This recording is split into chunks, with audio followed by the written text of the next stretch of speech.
ನಮಸ್ಕಾರ. ತಾಂತ್ರಿಕ ಕನ್ನಡ ದೃಶ್ಯಾವಳಿ ಮಾಲಿಕೆಗೆ ತಮಗೆ ಸ್ವಾಗತ. ಇದು ಯೂಸಿಂಗ್ DSP ಕಿಟ್ ಅಥವಾ ಬೋರ್ಡ್ ಸರಣಿಯ ಮೊದಲನೆಯ ಕಂತು.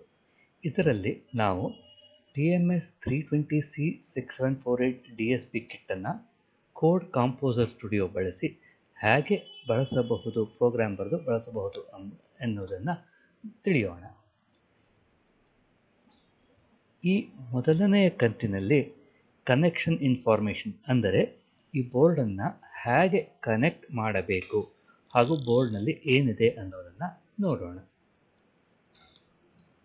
ಈ ಕಂತಿನಲ್ಲಿ ಬೋರ್ಡ್ ಡೀಟೇಲ್ಸ್ 6748 ಬೋರ್ಡ್ ಬಗ್ಗೆ ಹಾಗೂ ಅದಕ್ಕೆ ಬೇಕಾದ JTAG ಬೋರ್ಡ್ ಹಾಗೂ JTAG ಕನೆಕ್ಷನ್ ಬಗ್ಗೆ ನೋಡೋಣ. ನಂತರ ಬೋರ್ಡ್ನಲ್ಲಿರುವ ಸ್ವಿಚ್ಗಳನ್ನು ಯಾವ ರೀತಿ ಇಡಬೇಕು ಮತ್ತು ಪವರ್ ಹೇಗೆ ಕನೆಕ್ಟ್ ಮಾಡಬೇಕು ಅನ್ನೋದರ ಬಗ್ಗೆ ನೋಡೋಣ.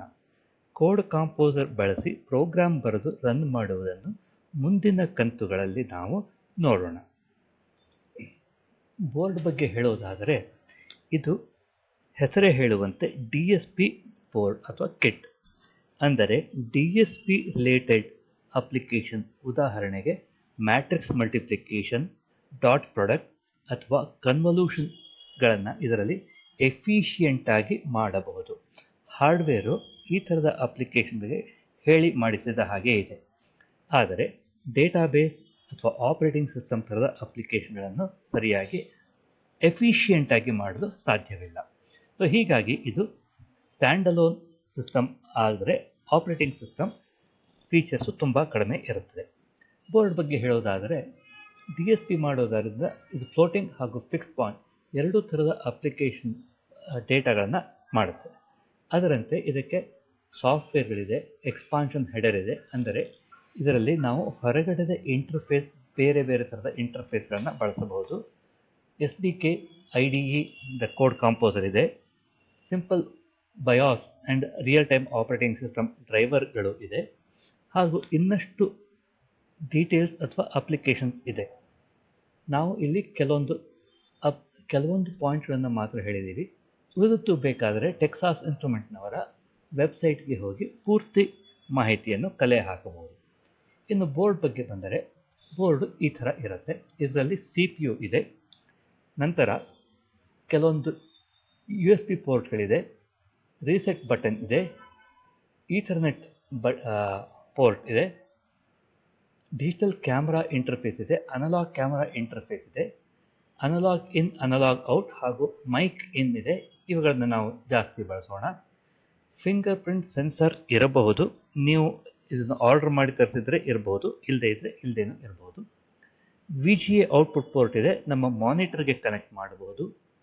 LCD ಪ್ಯಾನೆಲ್ಗಳನ್ನು ಕನೆಕ್ಟ್ ಮಾಡಬಹುದು. ಪವರ್ ಸಪ್ಲೈ ಇದೆ. ಅಪ್ರಾಕ್ಸಿಮೇಟ್ಲಿ ಈ ಥರ ನಮಗೆ ಸಿಗುತ್ತದೆ. ಹಾಗೂ ಇಲ್ಲಿ ಕೆಳಗಡೆ ಎಕ್ಸ್ಪಾನ್ಷನ್ ಪಿನ್ಗಳಿದೆ, ಅಲ್ಲಿಂದ ನಾವು ಬೇರೆ ಪೋರ್ಟ್ಗೆ ಬೇರೆ ಅಪ್ಲಿಕೇಶನ್ನ ಕನೆಕ್ಟ್ ಮಾಡಬಹುದು. ಈ ಕಿಟ್ದು ಒಂದು ಲಿಮಿಟೇಷನ್ ಅಂತಂದರೆ ಇದು ಆನ್ ಬೋರ್ಡ್ ಎಮ್ಯುಲೇಟರ್ ಇಲ್ಲ.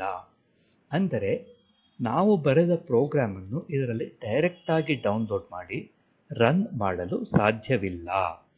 ಇದು ಮಾಡಬೇಕು ಅಂತಂದರೆ ನಮಗೆ ಎಕ್ಸ್ಟರ್ನಲ್ ಎಮ್ಯುಲೇಟರ್ ಬೇಕಾಗುತ್ತೆ, ಎಕ್ಸ್ಟರ್ನಲ್ JTAG ಎಮ್ಯುಲೇಟರ್ ಬೇಕಾಗುತ್ತೆ.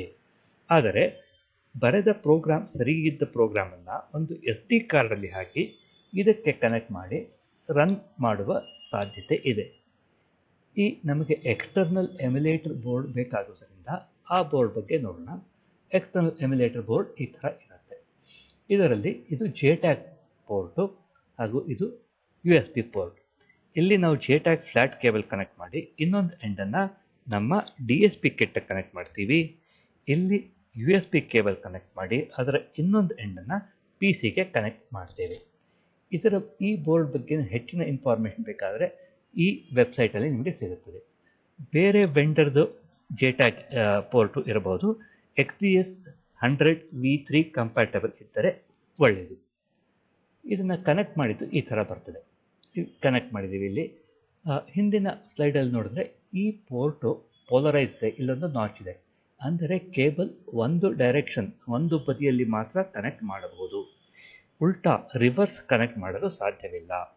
ಬಹಳ ಶಕ್ತಿ ಹಾಕಿ ಕನೆಕ್ಟ್ ಮಾಡಲು ಹೋದರೆ ಕೇಬಲ್ ಅಥವಾ ಪಿನ್ ಅಥವಾ ಕನೆಕ್ಟರ್ ಮುರಿಯೋ ಸಾಧ್ಯತೆ ಇದೆ. ಹಾಗಾಗಿ ಜಾಗರೂಕತೆಯಿಂದ ಒಂದು ಡೈರೆಕ್ಷನ್ ಮಾತ್ರ ಕನೆಕ್ಟ್ ಮಾಡಿ. ಕನೆಕ್ಟ್ ಮಾಡಿದಾಗ ಹೀಗೆ ಕಾಣುತ್ತೆ. ಇದು ಪಿನ್ ನಂಬರ್ 1 ಹೋಗುತ್ತೆ. ಈ ಬದಿ ನಮಗೆ DSP ಕಿಟ್ಗೆ ಕನೆಕ್ಟ್ ಮಾಡ್ತೀವಿ. ಅದರಂತೆ USB ಪೋರ್ಟು ಈ ಕೇಬಲ್ ಇನ್ನೊಂದು ಬದಿಯನ್ನು ಕಂಪ್ಯೂಟರ್ USB ಪೋರ್ಟ್ಗೆ ಕನೆಕ್ಟ್ ಮಾಡ್ತೀವಿ. ಇನ್ನೊಂದು ಈ ಬದಿಯ DSP ಕಿಟ್ಗೆ ಹೇಗೆ ಕನೆಕ್ಟ್ ಮಾಡ್ತೀವಿ ಅಂತಂದರೆ ಇದು ಈ ಥರ ಬರುತ್ತೆ. ಇಲ್ಲಿ ಒಂದು ಗಮನಿಸಬೇಕಾದ ಅಂಶ ಅಂದರೆ ಇಲ್ಲಿ ಇರುವ ಕನೆಕ್ಟರು ಪೋಲರೈಸ್ಡ್ ಆಗಿಲ್ಲ. ಅಂದರೆ ಈ ಕೇಬಲ್ಲು ಯಾವ ಕಡೆಯಿಂದ ಬೇಕಾದರೂ ನಾವು ಕನೆಕ್ಟ್ ಮಾಡಬಹುದು. ರಿವರ್ಸ್ ಕನೆಕ್ಷನ್ ಸಾಧ್ಯ ಇದೆ. ಹಾಗೆ ಮಾಡಿದರೆ ಬೋರ್ಡ್ ಡ್ಯಾಮೇಜ್ ಆಗುವ ಸಾಧ್ಯತೆ ಇದೆ. ಹೀಗಾಗಿ ಜಾಗೃತರಾಗಿ ಕೇರ್ಫುಲ್ಲಾಗಿ ಕನೆಕ್ಟ್ ಮಾಡಿ. ಇಲ್ಲಿ ಪಿನ್ ನಂಬರ್ 1 ಅಂತ ಬರ್ತಿರ್ತಾರೆ ಈ ಕಡೆ. ಫಾರ್ ಎಕ್ಸಾಂಪಲ್ ಇಲ್ಲಿ ನಿಮಗೆ ಪಿನ್ ನಂಬರ್ 1 ಅಂತ ಕಾಣುತ್ತೆ ನೋಡಿ, ಇಲ್ಲಿ ಅದೇ ಥರ ಇಲ್ಲಿ ಪಿನ್ ನಂಬರ್ 1 ಇರುತ್ತೆ.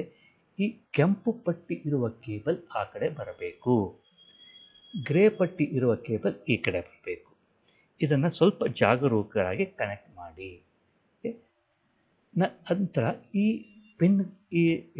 ಸ್ವಿಚ್ಗಳು ಈ ಬೋರ್ಡ್ ಯಾವ ರೀತಿ ಬೂಟ್ ಆಗುತ್ತದೆ ಅಂತ ತೋರಿಸುತ್ತೆ. ಈ ಸ್ವಿಚ್ಚು ಪಿನ್ ನಂಬರ್ 1 ಆಫ್ ಇರಬೇಕು, 2, 3, 4 ಆನ್ ಇರಬೇಕು. 5, 6, 7, 8 ಆಫ್ ಇದ್ದರೆ ವಾಸಿ, ಆನ್ ಇದ್ದರೂ ತೊಂದರೆ ಇಲ್ಲ. ಇವನ್ನು ನಾವು ಡಿಜಿಟಲ್ ಇನ್ಪುಟ್ ಥರವನ್ನು ಬಳಸಬಹುದು. ಓಕೆ, ಸೊ 1 ಆಫ್ ಇರಬೇಕು, 2, 3, 4 ಆನ್ ಇರಬೇಕು. ಇದು ಮುಖ್ಯ. ಪವರ್ ಸಪ್ಲೈ ಕನೆಕ್ಟ್ ಮಾಡೋದು. ಇಲ್ಲಿ ಪವರ್ ಸಪ್ಲೈ ಪಿನ್ ಇದೆ.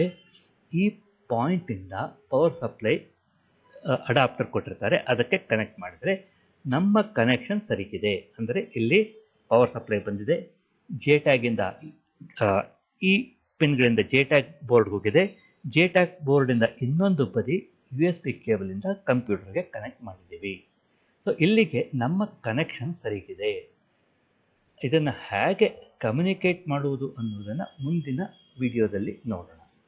ಇಂದಿನ ಈ ವಿಡಿಯೋದಲ್ಲಿ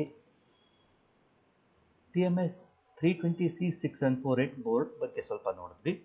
ಇದಕ್ಕೆ ಅವಶ್ಯಕತೆ ಇದ್ದ JTAG ಬೋರ್ಡ್ ನೋಡಿದ್ವಿ, ಹಾಗೂ ಇವುಗಳನ್ನು ಯಾವ ರೀತಿ ಕನೆಕ್ಟ್ ಮಾಡಬಹುದು ಅಂತ ನೋಡಿದ್ವಿ. ಇದು ಇಂದಿನ ಕಂತಿನಲ್ಲಿ ನೋಡಿದ್ದು. ಮುಂದಿನ ಕಂತಿನಲ್ಲಿ ಕೋಡ್ ಕಾಂಪೋಸರ್ ಬಳಸಿ ಪ್ರೋಗ್ರಾಮ್ ಬರೆದು ರನ್ ಮಾಡುವುದನ್ನು ನೋಡೋಣ. ಧನ್ಯವಾದಗಳು.